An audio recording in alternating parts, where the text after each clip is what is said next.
सरकार है तो चाहे जिसके बहन बेटी के ऊपर अन्याय अत्याचार करे तो हमें किसका डर है। तो ये जो मनोबल बढ़ा है इसका भी मुकाबला भी हम ही लोगों को करना।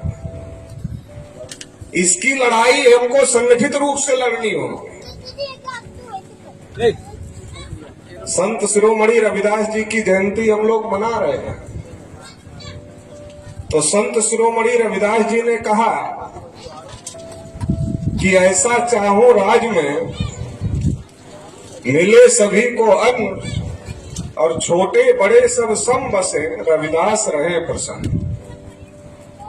तो ऐसा राज चल रहा है।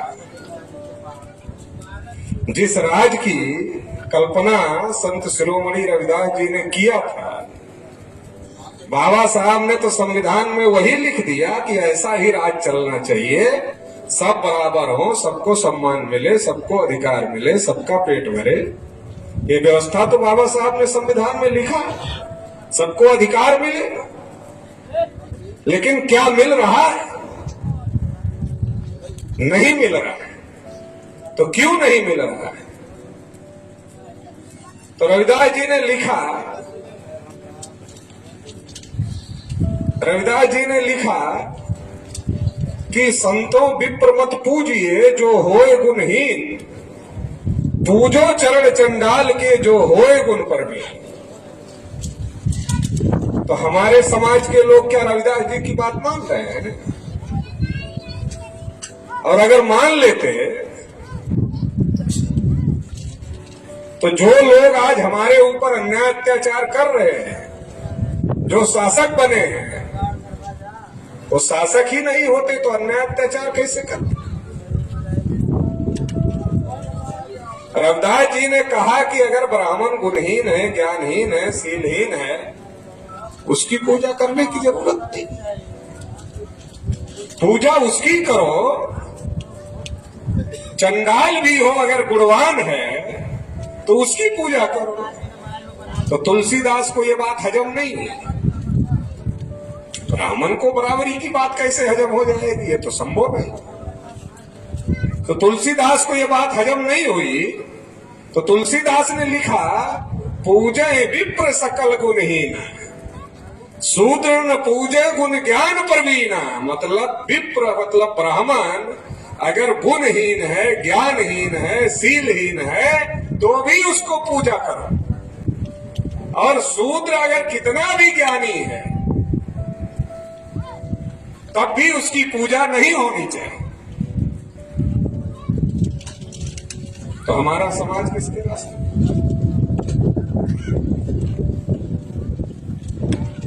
रविदास जी ने कहा, जात पात के फेर में उलझ रहे सब लोग, रविदास मानुष न जुड़ सके जबले जात न जात। तो रविदास जी क्या कह रहे हैं? रविदास जी ये कह रहे हैं कि ये जो जाति व्यवस्था है इसकी वजह से समस्या है हमारे। क्यों? हमारे पूर्वजों ने जाति व्यवस्था थोड़ी बनाई। किसी चमार के पूर्वज ने, किसी कुशवाहा के पूर्वज ने, किसी कुर्मी के पूर्वज ने, किसी यादव के पूर्वज ने, किसी लोहार के पूर्वज ने, किसी कहार के पूर्वज ने जाति व्यवस्था थोड़ी बनाई। अगर हमारे पूर्वजों ने बनाई होती तो बनाने वाला इतना मूर्ख कैसे होता कि अपने को ही लात जूता खाने के लिए नीचे रख लेता? अरे बनाने वाले को इतनी तो बुद्धि होती कि हम को ऊपर रहना, भाई लात जूता मारने वाला रहना, खाने वाला नहीं रहना। इतना तो अकल तो जो इतनी बड़ी व्यवस्था बनाएगा उसको रहेगी ना। इसका मतलब हम में से कोई नहीं। क्षत्रिय राजपूत लोगों ने भी नहीं बनाया, वैश्य लोगों ने भी नहीं बनाया। क्यों? अरे वो भी बनाते तो दूसरे और तीसरे नंबर पर खुद को क्यों रखते? पहले नंबर पर रखते ना। तो वो भी नीचे है। तो इसका क्या मतलब है? सब नीचे हैं, केवल एक ऊपर है। क्या है? सब नीचे हैं, केवल एक ऊपर है। और एक कौन ऊपर है? ब्राह्मण ऊपर है। लेकिन हम सबको लगता है हम ऊपर हैं। एक्चुअल क्या है? हम सब नीचे हैं, केवल एक ऊपर है, लेकिन हम सबको लगता है कि हम ऊपर हैं। इसी व्यवस्था पर सीढ़ी नुमा, जैसे सीढ़ी पर खड़े हो जाओ, कहां? बीच में है। घर में ऊपर छत पर चढ़ने के लिए सीढ़ी होती है, तो सीढ़ी के बीच में खड़े हो जाओ और खड़े होकर नीचे की तरफ देखो तो क्या आभास होता है? हम सबसे ऊपर हैं। सीढ़ी के बीच में खड़े होकर नीचे की तरफ जब देखोगे तो क्या पता चलेगा? हम सबसे ऊपर हैं। और ऊपर की तरफ देखोगे तब क्या पता चलेगा? सबसे तो हम लोगों को ऊपर की तरफ नहीं दिखाया जाता है, हम लोगों को हमेशा नीचे की तरफ दिखाया जाता है।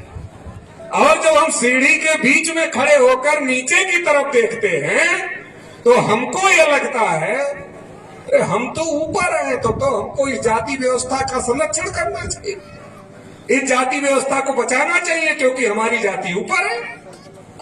और हर जाति को यह भ्रम हो जाता है कि हमारी जाति ऊपर है, इसलिए इस जाति व्यवस्था को हमको बचाना चाहिए, क्योंकि हमारी जाति ऊपर है।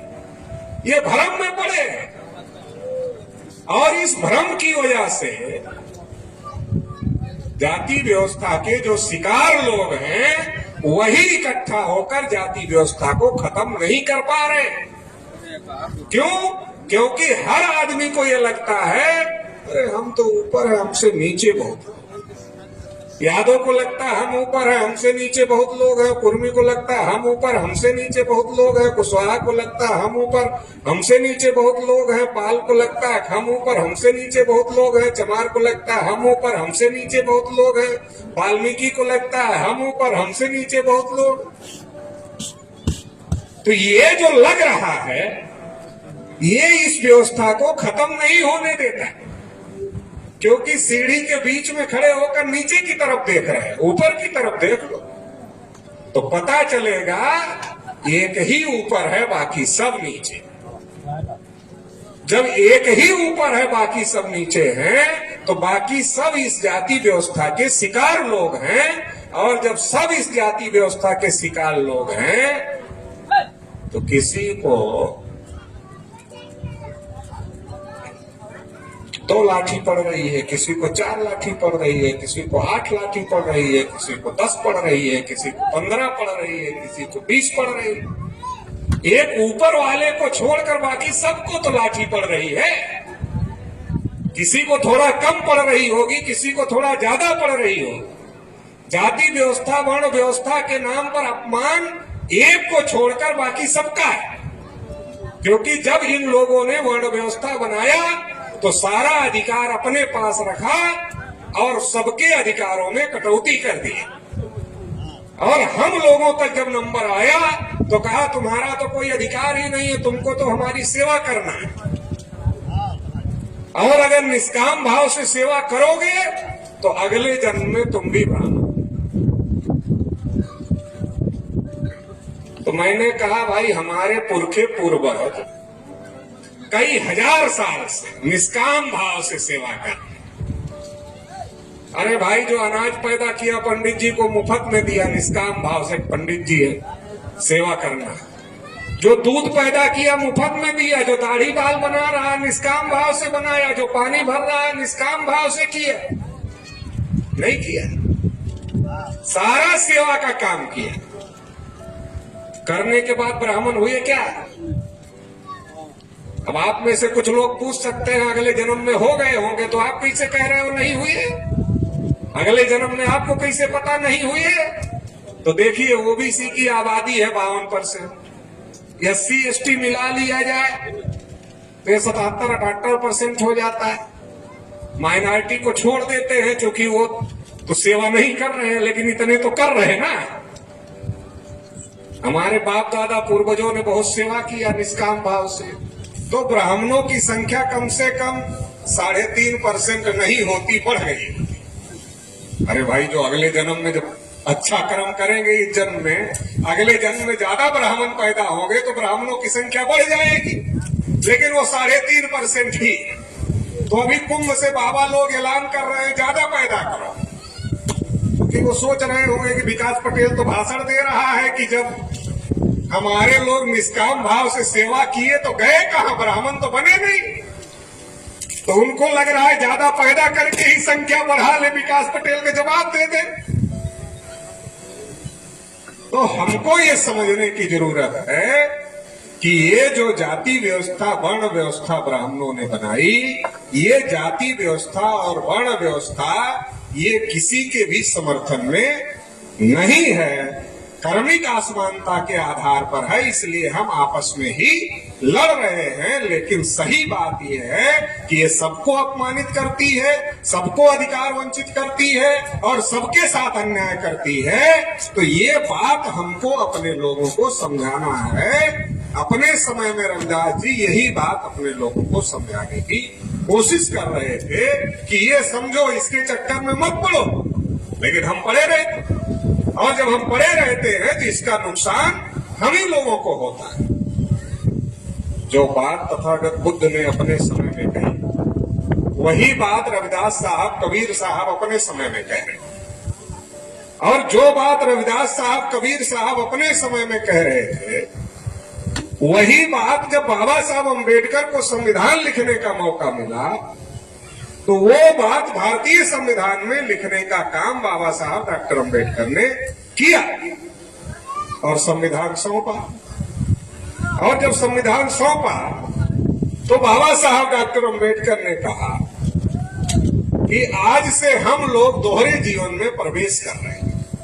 चेतावनी देते हुए कहा, आज से हम लोग दोहरे जीवन में प्रवेश कर रहे हैं। एक तरफ ये बराबरी का व्यवस्था है जो संविधान दे रहा है, यहां वन मैन वन वैल्यू है, सबकी कीमत बराबर है। जैसे अडानी अगर वोट डालेगा तो एक ही गिना जाएगा, अंबानी वोट डालेगा एक ही गिना जाएगा, प्रधानमंत्री जी वोट डालेंगे एक ही गिना जाएगा, मुख्यमंत्री जी वोट डालेंगे एक ही गिना जाएगा, और हम आप वोट डालेंगे तो एक ही गिना जाएगा। ब्राह्मण वोट डाले, क्षत्रिय वोट डाले, वैश्य वोट डाले, शूद्र वोट डाले, अछूत वोट डाले, कोई भी वोट डाले एक ही गिना जाएगा। तो बाबा साहब ने कहा कि ये जो संविधान हमने बनाया है ये तो वन वोट वन वैल्यू, मतलब सबको बराबरी की निगाह से देखता, सबको बराबर कर दिया। जाति के आधार पर, धर्म के आधार पर, भाषा के आधार पर, क्षेत्र के आधार पर, जन्मस्थान के आधार पर, लिंग के आधार पर किसी के साथ कोई भेदभाव नहीं होगा। ये तो संविधान ने तय कर दिया है। लेकिन बाबा साहब ने कहा संविधान निर्माताओं से, संविधान सभा में कहा, ये तो संविधान ने तय कर दिया है लेकिन समाज में ये नहीं है। बाबा साहब ने कहा समाज में ये नहीं है। जब ये संविधान 26 जनवरी 1950 को लागू होगा तो ये एक संविधान की व्यवस्था है, एक समाज की व्यवस्था है, दोनों में टकराव पैदा हो, क्योंकि समाज में ये नहीं है और संविधान में ये है। जो लोग ऊंचे हैं, अपने को ऊंचा मानते हैं, वो छोड़ेंगे नहीं और इससे टकराव पैदा होगा। तो इससे ये बढ़िया व्यवस्था जो है ये दिक्कत में आ सकती है, समस्या में आ सकती है। तो इसलिए बाबा साहब अम्बेडकर ने कहा कि जल्दी से जल्दी, सरकार चलाने वालों को क्या कहा, जल्दी से जल्दी ये जो सामाजिक गैर बराबरी है और जो आर्थिक गैर बराबरी है, इसको जितना जल्दी हो सके उतना जल्दी दूर कर दो। संविधान लागू हुए 75 साल हो गए, क्या 75 साल में सरकार चलाने वाले लोगों ने इसको दूर करने की कोशिश किया? अगर दूर करने की कोशिश किया होता तो आज जो हम लोग कर रहे हैं ये हमको करने की क्या जरूरत होती है? तो सरकार का क्या? आज जो हम लोग जगा रहे हैं लोगों को, ये हमको जगाने की क्या जरूरत होती है? तो सरकार को जगा देना चाहिए था कि जाति, धर्म, भाषा, क्षेत्र भेदभाव नहीं होना चाहिए, तो सरकार को जगा देना चाहिए। मगर सरकार लोगों को जगाने का काम नहीं कर रही, इसलिए तो हमें आपको आगे आना पड़ रहा है।